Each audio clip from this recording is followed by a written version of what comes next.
वहीं बिहार में करीब 14 पुल भ्रष्टाचार की भेंट चढ़ चुके हैं। अररिया में ताश के पत्तों की तरह एक और पुल आज टूटकर बिखर गया।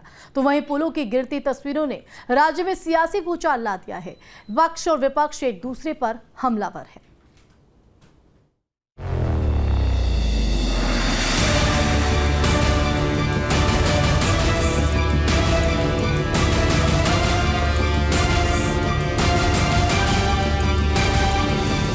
बिहार में पुल गिरने का सिलसिला जारी। एक के बाद एक 14 पुल हुए धराशाही। अधिकारियों का खेल, निर्माण में बड़ा झोल। ब्रिज गिरने के मामले पर जारी वार पलटवार। अगर आपको पुल गिरने की तस्वीरें देखनी है तो आइए ना हमरा बिहार में। यह पुल ताश के पत्तों की तरह गिर रही हैं और पिछले 3 सप्ताह में करीब 14 पुल जल समाधि ले चुके हैं। पुल टूटने का ताजा मामला अररिया जिले से सामने आया। अररिया के फारबिसगंज अमहरा क्षेत्र में एक पुल के निर्माण में इस कदर बंदरबाट हुआ कि वो मौसम की मार तक नहीं झेल पाया और देखते ही देखते नदी में समा गई। ये पुलिया कई गांवों को एक दूसरे से जोड़ने का काम करती थी। तस्वीरों में देखा जा सकता है कि कैसे सैलाब के प्रचंड प्रहार को ये पुलिया सह न सकी और ताश के पत्तों की तरह बिखर गई। पुलिया के टूट जाने से करीब 15 गांव की आवाजाही प्रभावित हुई है। पुल गिरने का सिलसिला इससे पहले भी चरम पर था। सहरसा में महिषी प्रखंड के सरडीहा चौक पर स्थित एक पुल ध्वस्त हो गई, जिसके कारण कई गांव का संपर्क टूट गया। वहीं जिला मुख्यालय और प्रखंड मुख्यालय से इस इलाके का संपर्क भी टूट गया। इससे पहले 3 जुलाई को भी छपरा में 2 पुल ध्वस्त हुए थे। जिले में पहले गंडक नदी पर स्थित जनता बाजार इलाके में पुल टूटा, वहीं दूसरा पुल 1 किलोमीटर दूर तक टूटकर बिखर गया। ग्रामीणों के मुताबिक ये पुल तकरीबन 100 साल पुराना था और अंग्रेजों के जमाने का बनाया गया था। आप एक देख सकते हैं, ये पुल का ये स्थिति है। एक सामने पुल आप देख रहे हैं, उसका भी वही स्थिति है। वो हमको लगता है 1-2 दिन में वो भी गिर जाएंगे। मुख्य मार्ग है जाने आने का, तो ये रास्ता में जो चूंकि यहाँ के सांसद महोदय भी, माननीय प्रदीप कुमार सिंह भी और यहाँ के स्थानीय विधायक विद्यासागर केसरी जी भी खुद दोनों आकर के देखे थे ये पुल की स्थिति क्या है, लेकिन पुल पर ध्यान पदाधिकारियों के द्वारा नहीं दी गई। छपरा की तरह सीवान में भी 3 पुलों ने जल समाधि ले ली। सीवान में पुल टूटने की पहली घटना महाराजगंज अनुमंडल के देवरिया गांव में घटी, जहां गंडक नदी पर बने पुल का एक पिलर धंस गया। बताया जा रहा है कि ये पुल तकरीबन 40 साल पुराना था। बिहार में जो पुल गिरे उनमें से कुछ निर्माणाधीन थे, कुछ खाली में बनाए गए थे, तो कुछ अंग्रेजों के जमाने के थे। फिर भी पुलों के जल समाधि लेने का आंकड़ा हैरान करने वाला है। बार बार पुल गिरने से सवाल उठ रहे हैं कि क्या बिहार में बने पुल इतने कमजोर है?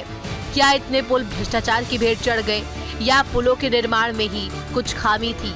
आंकड़ों को देखें तो 18 जून को अररिया, 22 जून को सिवान, 23 जून को मोतिहारी, 27 जून को किशनगंज, 28 जून को मधुबनी, 30 जून को एक बार फिर से किशनगंज। इसके बाद 3 जुलाई को सिवान में 3 और छपरा में 2 पुल या पुलिया गिर गए।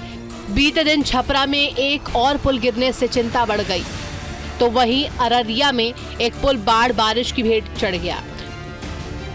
तो वही लगातार पुल गिरने की घटना सामने आने के बाद नीतीश सरकार एक्शन मोड में है।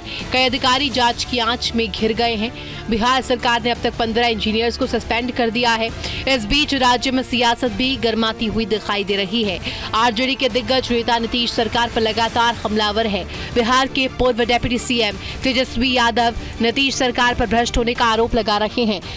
6 से 8 महीने तो विभाग में पैसा लाने में लगा और अब तक तो हम लोगों ने केवल पुल ही सैंक्शन किए थे और जो हम लोगों के कार्यकाल का जो 18 महीने तो अब बनना शुरू हुआ ही होगा या टेंडर की प्रक्रिया में होगी।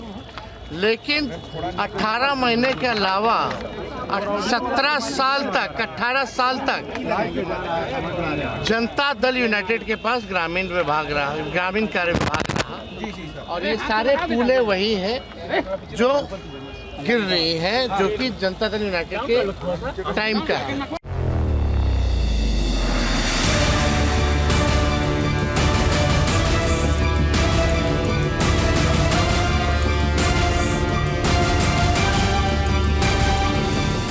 बिहार में पुल गिरने का सिलसिला जारी। एक के बाद एक 14 पुल हुए धराशायी। अधिकारियों का खेल, निर्माण में बड़ा झोल। ब्रिज गिरने के मामले पर जारी वार पलटवार। अगर आपको पुल गिरने की तस्वीरें देखनी है तो आइए ना हमरा बिहार में। यह पुल ताश के पत्तों की तरह गिर रही हैं और पिछले 3 सप्ताह में करीब 14 पुल जल समाधि ले चुके हैं। पुल टूटने का ताजा मामला अररिया जिले से सामने आया। अररिया के फारबिसगंज अमहरा क्षेत्र में एक पुल के निर्माण में इस कदर बंदरबाट हुआ कि वो मौसम की मार तक नहीं झेल पाया और देखते ही देखते नदी में समा गई। ये पुलिया कई गांवों को एक दूसरे से जोड़ने का काम करती थी। तस्वीरों में देखा जा सकता है कि कैसे सैलाब के प्रचंड प्रहार को ये पुलिया सह न सकी और ताश के पत्तों की तरह बिखर गई। पुलिया के टूट जाने से करीब 15 गांव की आवाजाही प्रभावित हुई है। पुल गिरने का सिलसिला इससे पहले भी चरम पर था। सहरसा में महिषी प्रखंड के सरडीहा चौक पर स्थित एक पुल ध्वस्त हो गई, जिसके कारण कई गांव का संपर्क टूट गया। वहीं जिला मुख्यालय और प्रखंड मुख्यालय से इस इलाके का संपर्क भी टूट गया। इससे पहले 3 जुलाई को भी छपरा में 2 पुल ध्वस्त हुए थे। जिले में पहले गंडक नदी पर स्थित जनता बाजार इलाके में पुल टूटा, वहीं दूसरा पुल 1 किलोमीटर दूर तक टूटकर बिखर गया। ग्रामीणों के मुताबिक ये पुल तकरीबन 100 साल पुराना था और अंग्रेजों के जमाने का बनाया गया था। आप एक देख सकते हैं, एक पुला का ये स्थिति है। एक सामने पुला आप देख रहे हैं, उसका भी वही स्थिति है। वो हमको लगता है 1-2 दिन में वो भी गिर जाएंगे। मुख्य मार्ग है जाने आने का, तो ये रास्ता में जो चूँकि यहाँ के सांसद महोदय भी, माननीय प्रदीप कुमार सिंह भी और यहाँ के स्थानीय विधायक विद्यासागर केसरी जी भी खुद दोनों आकर के देखे थे ये पुल की स्थिति क्या है, लेकिन पुल पर ध्यान पदाधिकारियों के द्वारा नहीं दी गई। छपरा की तरह सीवान में भी 3 पुलों ने जल समाधि ले ली। सीवान में पुल टूटने की पहली घटना महाराजगंज अनुमंडल के देवरिया गांव में घटी, जहां गंडक नदी पर बने पुल का एक पिलर धंस गया। बताया जा रहा है कि ये पुल तकरीबन 40 साल पुराना था। बिहार में जो पुल गिरे उनमें से कुछ निर्माणाधीन थे, कुछ खाली में बनाए गए थे, तो कुछ अंग्रेजों के जमाने के थे। फिर भी पुलों के जल समाधि लेने का आंकड़ा हैरान करने वाला है। बार बार पुल गिरने से सवाल उठ रहे हैं कि क्या बिहार में बने पुल इतने कमजोर है? क्या इतने पुल भ्रष्टाचार की भेंट चढ़ गए या पुलों के निर्माण में ही कुछ खामी थी? आंकड़ों को देखें तो 18 जून को अररिया, 22 जून को सिवान, 23 जून को मोतिहारी, 27 जून को किशनगंज, 28 जून को मधुबनी, 30 जून को एक बार फिर से किशनगंज। इसके बाद 3 जुलाई को सिवान में 3 और छपरा में 2 पुल या पुलिया गिर गए। बीते दिन छपरा में एक और पुल गिरने से चिंता बढ़ गई, तो वहीं अररिया में एक पुल बारिश की भेंट चढ़ गया। तो वही लगातार पुल गिरने की घटना सामने आने के बाद नीतीश सरकार एक्शन मोड में है। कई अधिकारी जांच की आंच में घिर गए हैं। बिहार सरकार ने अब तक 15 इंजीनियर्स को सस्पेंड कर दिया है। इस बीच राज्य में सियासत भी गर्माती हुई दिखाई दे रही है। आरजेडी के दिग्गज नेता नीतीश सरकार पर लगातार हमलावर है। बिहार के पूर्व डिप्टी सीएम तेजस्वी यादव नीतीश सरकार पर भ्रष्ट होने का आरोप लगा रहे हैं। 6 से 8 महीने तो विभाग में पैसा लाने में लगा और अब तक तो हम लोगों ने केवल पुल ही सैंक्शन किए थे और जो हम लोगों के कार्यकाल का जो 18 महीने तो अब बनना शुरू हुआ ही होगा या टेंडर की प्रक्रिया में होगी। लेकिन 18 महीने के अलावा 18 साल तक जनता दल यूनाइटेड के पास ग्रामीण कार्य विभाग रहा और ये सारे पुलें वही हैं जो गिर रही हैं, जो कि जनता दल यूनाइटेड के टाइम का है।